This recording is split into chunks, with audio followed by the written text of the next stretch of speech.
Pengoperasian pesawat tak berawak memang selalu menjadi andalan militer Rusia di medan pertempuran. Penggunaannya yang praktis memudahkan pasukan Moskow dalam menghancurkan targetnya.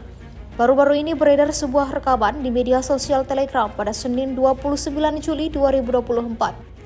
Dalam rekaman tersebut memperlihatkan detik-detik awak drone FPV dari pasukan ke-35 kelompok Vostok tanpa ampun menghancurkan awak senapan mesin, peralatan komunikasi, dan parit angkatan bersenjata Ukraina.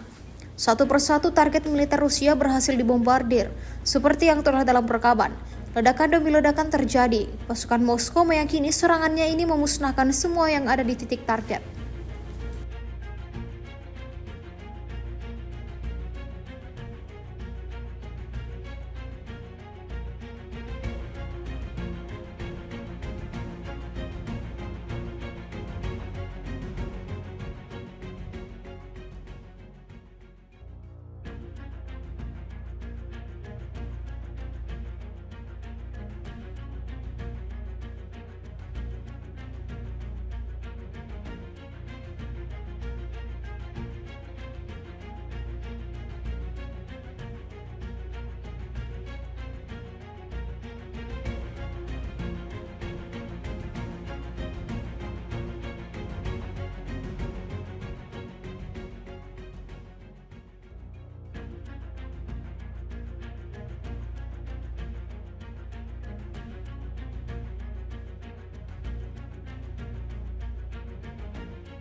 Download Tribun X sekarang, menghadirkan lokal menjadi Indonesia.